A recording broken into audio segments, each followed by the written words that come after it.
সেই সঞ্চয়পত্রের সাথে যদি আপনি টিন সার্টিফিকেট দিয়ে আপনি সাবমিট করেন তাহলে আপনার কী হবে 10% থেকে, ঠিক আছে, 2 টিন সার্টিফিকেট সাবমিট করেন তাহলে হচ্ছে আপনার 15% আপনাকে আয়কর রেয়াত দেওয়া হবে। আর যদি টিন সার্টিফিকেট দিয়ে আপনি সাবমিট না করেন আয়কর রিটার্নের সাথে তখন কিন্তু আপনাকে মাত্র 10% আপনাকে রেয়াত। আসসালামু আলাইকুম, ওয়েলকাম ব্যাক। এমইউল্লাহির পক্ষ থেকে সবাইকে স্বাগতম। তো সঞ্চয়পত্র নিয়ে আপনাদের এই দুইটা কোয়েশ্চেন নিয়ে আপনারা প্রায় কনফিউশনের ভিতরে আছে। তো প্রথম কোয়েশ্চেনটা হচ্ছে কি দেখেন, 5 লক্ষ টাকা বা তার কম সঞ্চয়পত্র ক্রয়ে টিন সার্টিফিকেট প্রয়োজন হবে কি, ঠিক আছে, এটা হচ্ছে 1 নম্বর কোয়েশ্চেন। তারপরে কোয়েশ্চেনটা হচ্ছে কি, কেন সঞ্চয়পত্রে আয়কর রিটার্ন বাধ্যতামূলক করা হয়েছে, এই হচ্ছে দুইটা কোয়েশ্চেন। 47 ধারা অনুসারে 184 সেকশনের অনুসারে নতুন একটা আমাদের যে আইন চালু করা হয়েছে, সঞ্চয়পত্র নিয়ে টিন সার্টিফিকেটের প্রয়োজন হবে না। কিন্তু টিন সার্টিফিকেট আমাদের প্রয়োজন না হলেও আমাদের কিন্তু কি করা হয়েছে যে আয় রিটার্ন, ইনকাম ট্যাক্স রিটার্নটাকে বাধ্যতামূলক করা হয়েছে।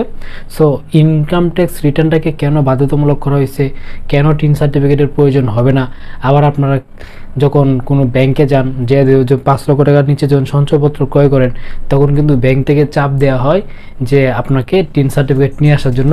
তো এখন কথা হচ্ছে কি, 184 ধারা অনুসারে টিন সার্টিফিকেটকে বাদ দেওয়া হয়েছে, কিন্তু আবার 5 লক্ষ টাকার নিচে যদি আপনি সঞ্চয়পত্র ক্রয় করেন, আপনি যখন এখন কোনো ব্যাংকে যখন যাচ্ছেন, যে যাওয়ার পর কি হচ্ছে, আপনাদের প্রবলেম হচ্ছে যে ব্যাংকের কর্মকর্তারা বলতেছে যে টিন সার্টিফিকেট নিয়ে আসার জন্য।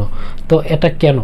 এটা মূলত হচ্ছে আপনাদের উদ্দেশ্যে বা আপনাদের জন্য মূলত বা আপনাদের সুবিধার্থেই টিন সার্টিফিকেটটা আপনাদের নিয়ে আসার জন্য ব্যাংক থেকে আপনাদেরকে বিভিন্ন ধরনের চাপ দেয়। কারণ হচ্ছে কি দেখেন, আপনি যদি আয়কর রিটার্নের সাথে যদি আপনার সঞ্চয়পত্র যে আপনি ক্রয় করবেন সেই সঞ্চয়পত্রের সাথে যদি আপনি টিন সার্টিফিকেট দিয়ে আপনি সাবমিট করেন তাহলে আপনার কী হবে 10% থেকে, ঠিক আছে, 2 টিন সার্টিফিকেট সাবমিট করেন তাহলে হচ্ছে আপনার 15% আপনাকে আয়কর রেয়াত দেওয়া হবে।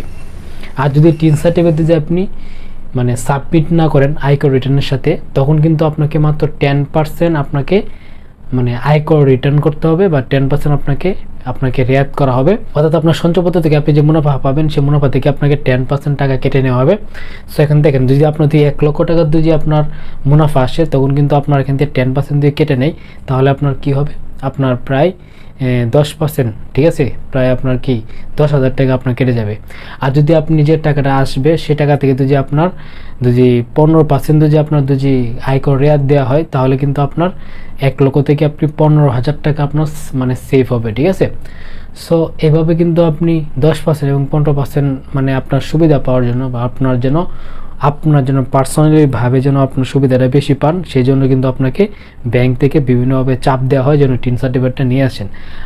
এই জন্য মূলত আপনাদেরকে ব্যাংক থেকে আপনারা মূলত হয়রানি শিকার হচ্ছেন, এবং ব্যাংক থেকে আসলে এটা হয়রানি না, এটা আপনাদের ভালোর জন্যই এই টিন সার্টিফিকেটটাকে ওরা নিয়ে আসার জন্য বা জোরাজুরি করে। কিন্তু আপনি যদি চান যে এই রুলসটা ওদের সামনে তুলে ধরে দিয়ে বলেন যে না, আমার টিন সার্টিফিকেট লাগবে না, আমার 10% হলে হবে, 10% আমার যদি ছাড় দেওয়া হয় তাহলে এনাফ, তখন কিন্তু আপনি চাইলেই কিন্তু কী করতে পারবেন, আপনাকে আপনার এই যে টিন সার্টিফিকেট ছাড়াই আপনি সঞ্চয়পত্র ক্রয় করতে পারবেন। এখন কথা হচ্ছে দেখেন, যদি আপনি টিন সার্টিফিকেট ছাড়া যদি সঞ্চয়পত্র ক্রয় করেন বা সাবমিট না করেন তাহলে আপনি যদি 10% যদি আপনাকে আয়কর রেয়াত দেওয়া হয় 10%, ঠিক আছে, তার মানে হচ্ছে আপনি আপনার যদি 10 লক্ষ টাকা 1 লক্ষ টাকা যদি আপনার, ঠিক আছে, মুনাফা হয় বা আপনি যদি লাভ পান, সেখানে যদি আপনার 10% যদি কেটে নেয় তাহলে আপনার কী হবে, প্রায় 10,000 টাকা হচ্ছে আপনার কী হবে, মুনাফা থেকে কেটে নেওয়া হবে। সরি, আপনি যদি মনে করেন যে আপনার যদি আয়কর রিটার্ন যদি আপনার 30,000 টাকা আসে, ঠিক আছে, 30,000 টাকা আসছে, তো সেখান থেকে যদি আপনি 10,000 টাকা আপনার বাদ যাবে, ঠিক আছে। অর্থাৎ আপনাকে 20,000 টাকা কী করতে হবে, 20,000 টাকা আপনাকে পে করতে হবে ইনকাম ট্যাক্স রিটার্নের সাথে। আর যদি আপনি 15% টিন সার্টিফিকেট দিয়ে দেন তাহলে 15% আপনি কী পাবেন, ছাড় পাবেন।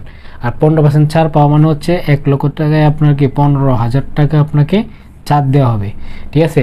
এবং আপনার যদি এখানে মুনাফা যদি থাকে, মনে হয় যে 30,000 টাকা যদি আপনার আয়কর রিটার্ন দেওয়া লাগে, তো সেখান থেকে আপনি 15,000 টাকা কী করতে হবে, আপনাকে রেয়াত দেওয়া হবে। তার মানে আপনাকে কত, 15,000 টাকা আপনার কাছ থেকে সরকারে কেটে নেবে। তো দেখা যাচ্ছে কি এখান থেকে আপনার টিন সার্টিফিকেট জাস্ট একটু পরিশ্রম করে দিয়ে টিন সার্টিফিকেট যদি আপনি দিয়ে দেন তাহলে কিন্তু আপনি এই সুবিধাটা পাচ্ছেন।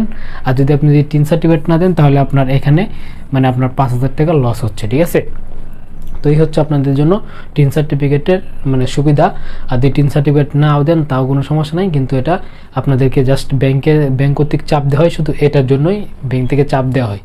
এখন কথা হচ্ছে টিন সার্টিফিকেট তো কাহিনী শেষ, এখন কথা হচ্ছে কি আপনাকে আয়কর রিটার্নটা কেন বাধ্যতামূলক করা। তো এখন কোশ্চেন নাম্বার 2 হচ্ছে কি, দেখেন যে কেন সঞ্চয়পত্রের আয়কর রিটার্ন বাধ্যতামূলক করা হয়েছে। ঠিক আছে, তো সঞ্চয়পত্রের যে আয়কর রিটার্ন বা ইনকাম ট্যাক্স রিটার্ন যে বাধ্যতামূলক করা হয়েছে শুধুমাত্র একটা মেন কারণ, সেটা হচ্ছে কি যে 2021 এবং 22 অর্থ বছরে দেখা গেছে যে আপনার প্রায় 75 লাখের উপরে মানুষ টিন সার্টিফিকেট মানে কমপ্লিট করার পরে বা টিন সার্টিফিকেট তৈরি করার পরেও তারা কী করে নাই, এই 75 লাখের 4 ভাগের মানে প্রায় 2 ভাগের মতোই মানুষ কী করে নাই, কোনো রকম আয়কর রিটার্ন সাবমিট করে নাই, শুধু টিন সার্টিফিকেটই তৈরি করছে। সো এই জন্যই কিন্তু সরকার কী করতে মানে বুঝতে পারলো যে এখন মানে শুধু টিন সার্টিফিকেট দিয়ে কিছু হবে না, আয়কর রিটার্নটা যে মানে একটা যে একজন নাগরিকের যে আয়কর রিটার্ন দেওয়া উচিত এবং সেই রিটার্নের যে বিবরণী আছে কতটা সে আয়কর রিটার্ন দিছে সেই সমস্ত একটা বিবরণী নিয়ে একটা মানে দলিল বা একটা মানে একটা ডকুমেন্টারি তৈরি করা। এই জন্যই কিন্তু সরকার কী করা হয়েছে মানে এখানে আয়কর রিটার্ন বাধ্যতামূলক করা হয়েছে, এবং সেই বাধ্যতামূলকের মাধ্যমে যদি কেউ দেখা যাচ্ছে যে তার কোনো মানে বাৎসরিক শেষে তার ইনকাম কম, ঠিক আছে, মানে 3 লক্ষ টাকা ইনকাম তার এক বছরে হয় না, সে কিন্তু কী করতে পারবে, আয়কর রিটার্ন মানে জমা দিতে পারবে, শুধু সেটা হচ্ছে কি জিরো আয়কর বা শূন্য আয়কর রিটার্ন জমা। সো এই হচ্ছে মূলত 2 নম্বর কোশ্চেনের আনসার। সম্মানিত ভিউয়ার্স, আজকে এ পর্যন্তই। যদি আপনাদের ভিডিও ভালো লাগে অবশ্যই একটা চ্যানেল সাবস্ক্রাইব করে দেবেন, নোটিফিকেশন বেল আইকন প্রেস করে দিবেন। তো সাথে থাকেন এবং সাপোর্ট করে দিতে থাকেন এমএলএসবিকে। আসসালামু আলাইকুম।